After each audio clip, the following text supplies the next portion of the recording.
తమ్ముడు కృష్ణ, మనము ఉద్యమం మొదలుపెట్టే మొదటి రోజే అనుకో మనిద్దరం కూడా కలిసి ఈ జాతికి ఒక నాయకుడు కావాలి, మీరు ముందుండి నడవాలి, నీకు నా సంపూర్ణమైన మద్దతు, నేను పార్టీలో ఉన్నా లేకపోయినా నీకు నా మద్దతు, ఈ యొక్క జనాన్ని నడిపించే దాంట్లో నా తమ్ముడిగా ముందుకు సాగాలని చెప్పినా ఆ రకంగా సాగటానికి నువ్వు చేసినటువంటి కృషి అభినందనీయం తమ్ముడు. ఇవాళ ఒక చరిత్రకారుడిగా నువ్వు మిగలడమే కాక నీతో పాటు మరి మోత్కుపల్లి నరసింహులుగా ఇంతకుముందు మీరు చెప్పారు తమ్ముడు, నేను ఎన్నో రకాలుగా నా తమ్ముడిగా నేను ఆశీర్వదించాను, నేను ముందున్నాను. ఇవాళ ఈ యొక్క కార్యక్రమ దిగ్విజయం కావటానికి ఇవాళ మన ఎంఆర్పిఎస్ అదేవిధంగా మన మాదిగ జాతి మొత్తానికి ఇవాళ క్రెడిట్ దక్కింది. ఏదేమైనా తమ్ముడు, నీ కృషి ఫలించింది, మన కృషి ఫలించింది, మనందరి కృషి ఫలించి ఇక్కడ కూర్చున్న తమ్ముళ్ళందరి కృషి. ఆనాడు మనం పెద్దవాళ్ళమై ఉండొచ్చు, ఇవాళ తమ్ముళ్ళు అయి ఉండొచ్చు, ఇవాళ అందరి హృదయాల్లో మన జాతికి మేలు జరిగింది. నీవు చేసినటువంటి కృషి అది ఎవడు చేయలేడు, అంత ఓపిక కూడా ఎవడికి లేదు. కానీ మనం చేశాం, మన ఇద్దరం కృషి ఇవాళ ఫలించింది అనేటువంటిది నా మనసులో ఉన్నది. హృదయపూర్వకంగా నా తమ్ముడిగా నేను ఎప్పుడూ ఆశీర్వదించినా, మళ్ళొకసారి నేను ఆశీర్వదిస్తున్నా. నువ్వు జైల్లో ఉంటే కూడా నేను ఓపెన్గా అంబేద్కర్ విగ్రహం దగ్గర ఎవడు మాట్లాడపోయిన టైంలో నా తమ్ముడు జైల్లో ఉండటం అన్యాయం అని చెప్పి గొంతెత్తి మాట్లాడి ఒక రోజంతా పోలీస్ స్టేషన్లో ఉన్న విషయాన్ని కూడా నేను గుర్తు చేస్తా ఉన్నా. దేని కొరకు అంటే జాతి కొరకు. తమ్ముడు జాతి కోసం జైలుకు పోయాడు కాబట్టి అన్నగా నా ధర్మాన్ని నేను నిర్వహించేటువంటి పరిస్థితి కలిగింది. ఇవాళ అటువంటి పరిస్థితి నుంచి ఇవాళ ఏదేమైనా నరేంద్ర మోడీ గారు, కిషన్ రెడ్డి గారు వాళ్ళు చేసిన కృషిని కూడా ఇక్కడ మనం అభినందించక తప్పదు. ఒక ప్రధానమంత్రి స్వయంగా ఒక కుల మీటింగ్కు రావటం అంటే అది మామూలు విషయం కాదు, అది ఎవరు చేయలేదు. కానీ ఇవాళ వాళ్ళ సహకారంతోనే ఇవాళ వాళ్ళు కూడా వాళ్ళ నిర్ణయాన్ని సుప్రీంకోర్టుకు చెప్పారు. మేము అనుకూలంగా ఉన్నామనే మాట వాళ్ళు చెప్పడం వల్లనే ఇవన్నీ సాధ్యమైనవి. సుప్రీంకోర్టు ఇచ్చినటువంటి జడ్జిమెంట్ అనేది చరిత్రాత్మకమైనటువంటి నిర్ణయం. ఈ నిర్ణయాన్ని ముఖ్యంగా ప్రతి పేదవాడి గుండెల్లో లిఖించబడేటువంటి నిర్ణయం ఇది. కాబట్టి ఇది ఎవరో రాజకీయాలు మాట్లాడవలసిన అవసరం లేదు. రాజకీయాల కోసం కూడా నేను కాంగ్రెస్ పార్టీలో ఉన్నా, కానీ అయినా జాతికి జరిగిన ఉద్యమంలో ఎక్కడెక్కడ అన్యాయం జరిగిందో చెప్తూనే వస్తున్నాను నేను. ఇవాళ మనం రాజకీయాలు అవసరం లేదు, మన జాతి ముఖ్యం. ఈ జాతి కోసం మనం ఉండొచ్చు రాజకీయ పార్టీలలో ఉన్నా కూడా మన జాతిలో కూడా ఐకమత్యంగా ఉండి పనిచేసుకునేది అన్ని కులాల్లో ఉంది. అది వాళ్ళ రెడ్డి క్యాస్ట్ ఉందనుకోండి, వాళ్ళు ఏ కులంలో ఉన్నా ఏ పార్టీలో ఉన్నా అందరు కలిసి పనిచేసుకుంటారు. వాళ్ళు ఈ వర్గాల్లో కూడా ఆ రకమైన చైతన్యం రావాలి, ఈ జాతి కోసం నిలబడాలి. 70 ఏళ్ళు వచ్చినాయి తమ్ముడు. జాతి నిర్వీర్యమైపోతున్న సమయంలో నిరాశ, మొన్న పార్లమెంట్లో కూడా ఒక సీటు మనకు రాలే. మన జాతికి 80 లక్షల మంది ఉన్నా మన జాతికి మొన్న అసెంబ్లీలో కూడా సీట్లు లేవు. 5 సీట్లు ఉన్నాయి మాదిగలకు. మెజారిటీ పాపులేషన్ ఉన్న ఓట్ల కోసమే వాడుకుంటారు. అటువంటి పరిస్థితుల్లో ఇవిలా నిర్వీర్యమై నిరాశ నిస్పృహ నాకే ఉంది. అసలు ఏం చేయాలి? ఏం 70కి వచ్చింది కానీ సమస్యలు పరిష్కారం అయితే లేవు, రాజకీయంగా తొక్కేస్తున్నారు. ఈ పరిస్థితులలో సుప్రీంకోర్టు ఇచ్చినటువంటి జడ్జిమెంటు మనకు వాస్తవంగా చెప్పాలంటే జీవి గంజి అంటారు కదా, జీవి గంజి పోసినట్టు అయింది. ఈ జీవి గంజి వల్ల మళ్ళొకసారి ఉత్తేజాన్ని పెంచుకొని అన్ని రంగాల్లో చదువు లేకపోవడం వల్లనే కదా ఈ నష్టం జరిగింది. మాల క్యాస్ట్ వాళ్ళు చదువుకున్నారు, వాళ్ళకి వచ్చిన అవకాశాలు, దాంట్లో తప్పేం లేదు. కానీ ఈ జాతిలో చదువు ఆ కాలంలో లేదు. అన్ని రంగాల్లో కూడా మనం వెనుకబడిపోయినాం. కాబట్టి సమన్యాయం కోసం అని చెప్పి సుప్రీంకోర్టు తీసుకున్న నిర్ణయం ఒక చరిత్రాత్మకమైంది.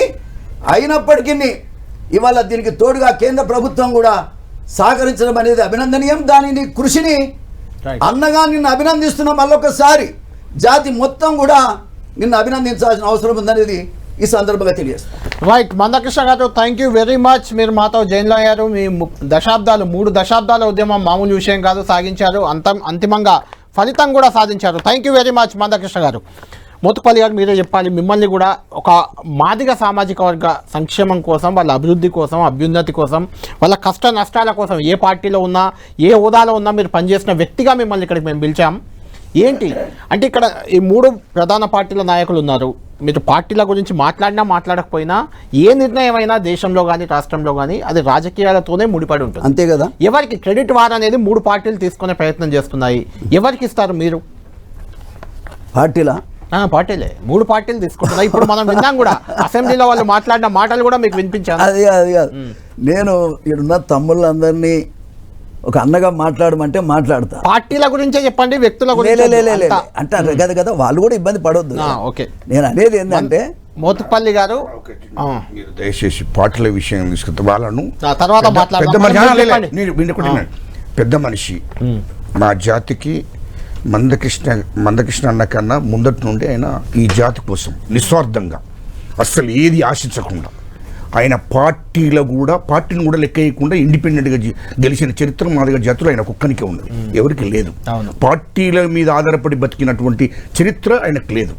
కాబట్టి వాళ్ళను ఆ చరిత్రలోనే ఉండనియండి. ఈ పార్టీల విషయంలో ఆ డిస్కషన్ వద్దు.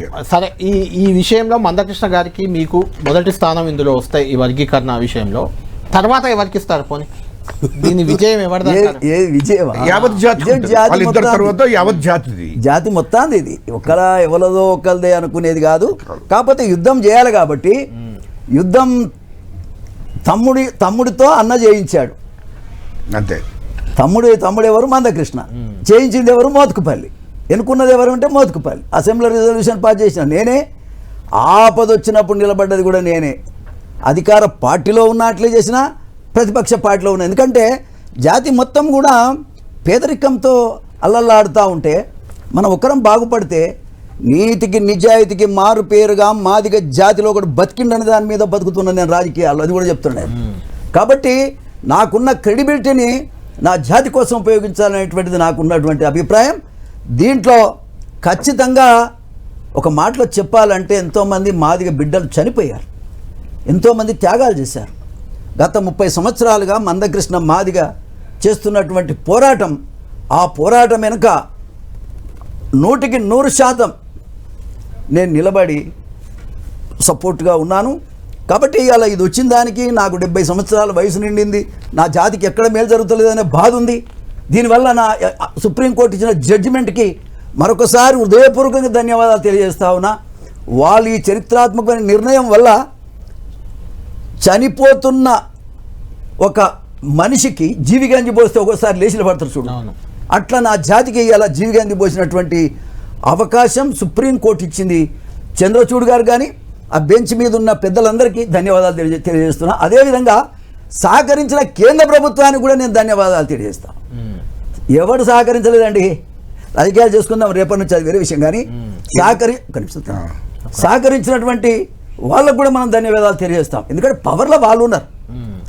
ఎవరు అధికారంలో ఉంటే వాళ్ళు చేసిన సహాయాన్ని కూడా మనం మర్చిపోవద్దు. కాబట్టి వాళ్ళు చేసినటువంటి దానికి కూడా నేను కృతజ్ఞత తెలియజేస్తా ఉన్నా. రైట్. ఒక్క పాయింట్, విద్యా ఉద్యోగ అవకాశాల్లో ఖచ్చితంగా ఇవి అమలు కాబోతున్నాయి అని ఎలాంటి అనుమానం లేదు.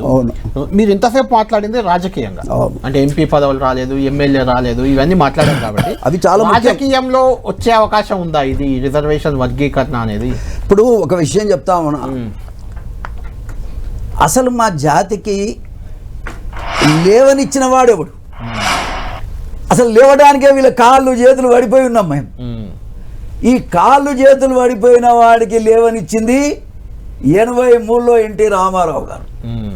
మాదిగ జాతి ఒకటి ఉందని లేపి నిలబెట్టినటువంటి పార్టీ అనుకో, నాయకుడు అనుకో, రాజకీయంగా పక్కన పెడితే ఇవాళ మోత్కుపల్లి నరసింహరావు కూర్చున్నాడంటే ఎన్టీ రామారావు గారు, మహేంద్రనాథ్ కూర్చున్నాడంటే ఎన్టీ రామారావు గారు, ఎంతోమంది పార్లమెంట్స్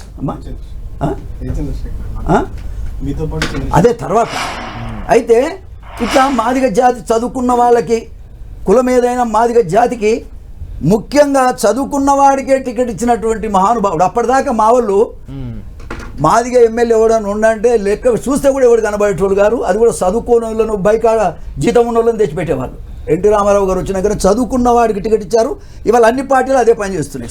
జనరల్గా మోత్కుపల్లి గారు ఒక చెప్పేది చిన్న సందేహం. ఒక్క నిమిషం, ఒక్క నిమిషం. Continuity. అన్న, ఇదే ఒక్క నిమిషం. ఇదే కంటిన్యూ అడుగుతుంది. ఎందుకంటే మాదిగల సంఖ్యనే ఎక్కువ కదా తెలంగాణలో, అయినా ఎందుకు అన్యాయం జరిగింది? అదే కదా, ఇది మానసిక వైకల్యం పార్టీలది, అన్ని రాజకీయ పార్టీలది. నేను ఒక పార్టీ అంటే అదే ఒక ఎన్టీ రామారావే దీన్ని గుర్చింది, అరుంధతీయులకే పెద్ద పీట అని చెప్పి మాలలతో సమానంగా సీట్లు ఇచ్చి గౌరవించినటువంటి ఏకైక నాయకుడు. దాన్ని కంటిన్యూ చేసింది చంద్రబాబు నాయుడు గారు. ఓకే, ఇక్కడ ఏదో పార్టీ ఇప్పుడు తెలుగుదేశం అయితే ఇక్కడ లేదు కదా, లేదు, అవును. చంద్రబాబు అయితే లేడు కదా.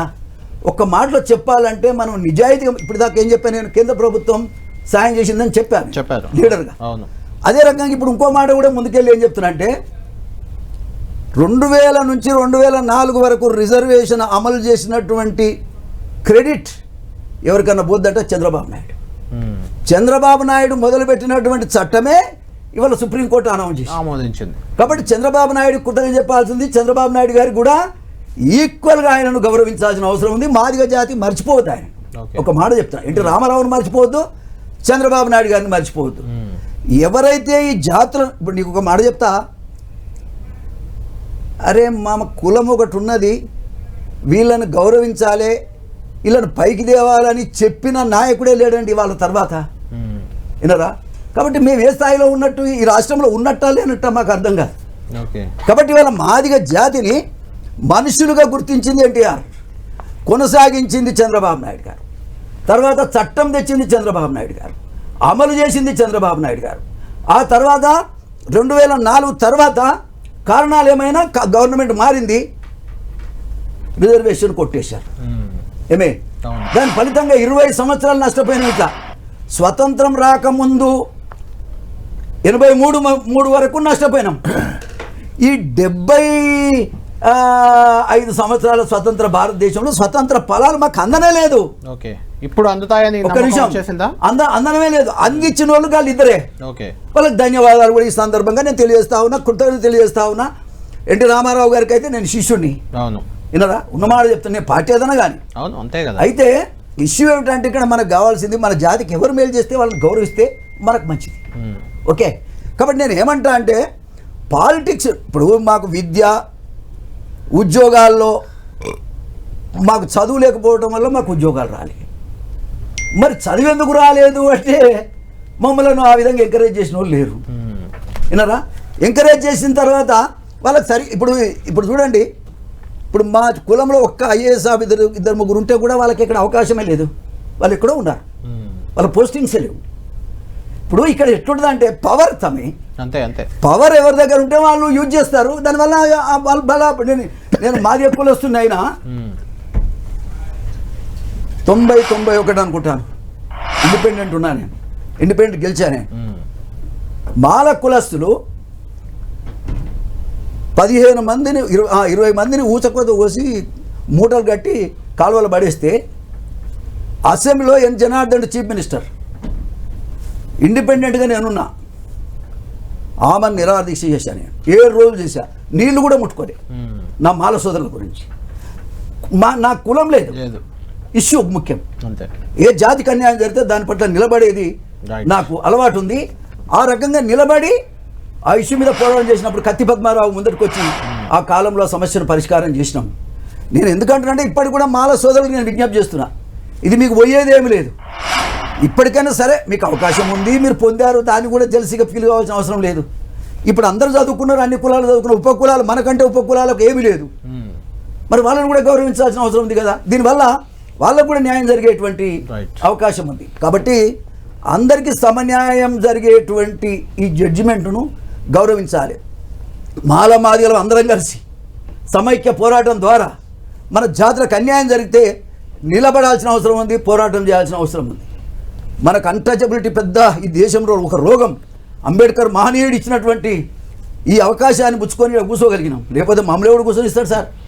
అసలు రిజర్వేషన్ లేకపోతే మాకు అంగిలాగే లేదు, వినరా? ఆ పెట్టింది ఎవరు? అంబేద్కర్ ఇచ్చినటువంటి అవకాశం. దాన్ని కనీసం అమలు చేసే శక్తి, నైతిక శక్తి లేనట్టు లీడర్లు ఈ దేశంలో, తెలంగాణలో, ఆంధ్రలో ఆ కాలంలో ఉన్నారు. కానీ అటువంటి నాయకులు ఉండటం వల్ల మేము నష్టపోయాం సార్. అసలు ఒక్క రోజు పెన్ను పేపర్ తీసుకొని ఎవరికి ఏది ఇవ్వాలి అనేది ఆలోచించగలిగిన నాయకత్వాలే లేవు ఇక్కడ. ఎంత అన్యాయం సార్ అది. ఇప్పుడు ఎదగడానికి అవకాశం లీడర్లకే లేదు, ఇక మేము ఎక్కడ ఎదుగుతాం సార్.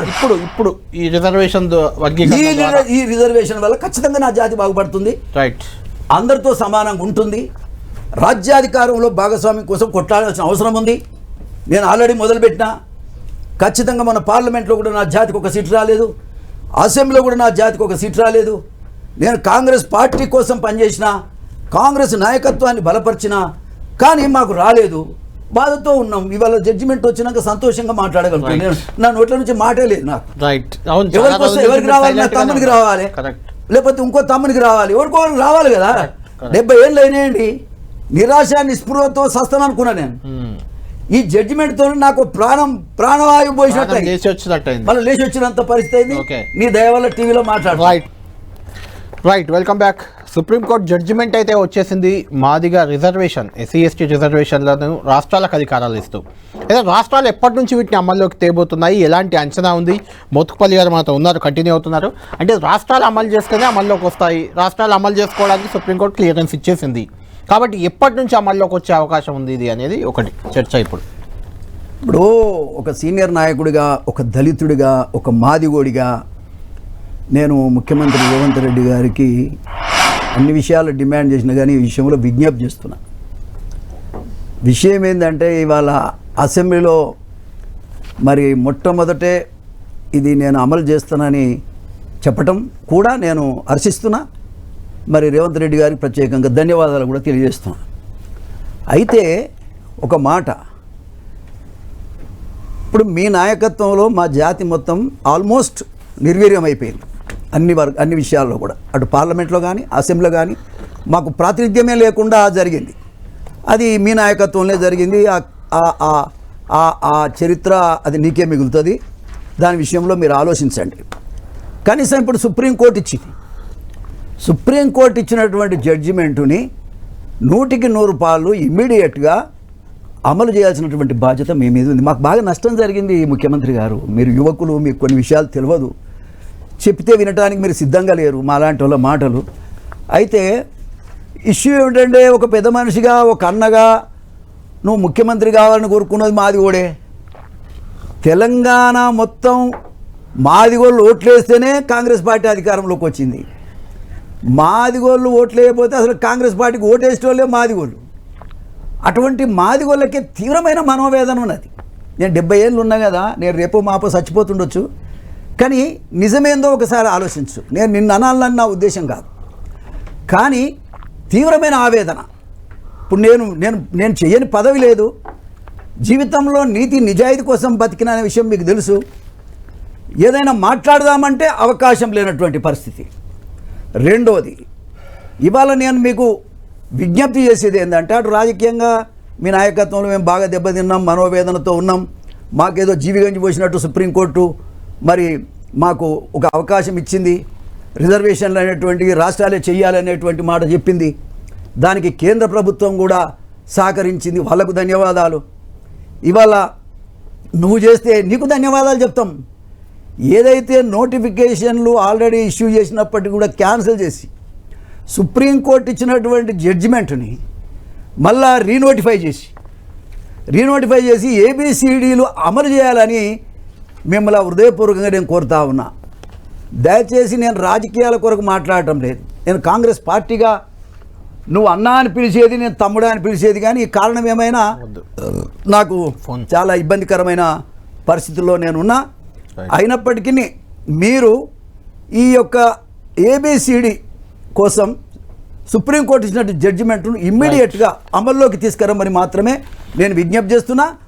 ఆల్రెడీ నోటిఫికేషన్ రీనోటిఫై చేసి అవసరమైతే ఆర్డినెన్స్ తీసుకొచ్చి గవర్నర్ ద్వారా అవి ఆపేసి మళ్ళీ రీనోటిఫై చేసి మాదిగలకు న్యాయం చేయమని మాత్రమే, నీకు కూడా వయసులో పెద్ద అయినా నీకు నమస్కారం చేస్తున్నా. Thank you.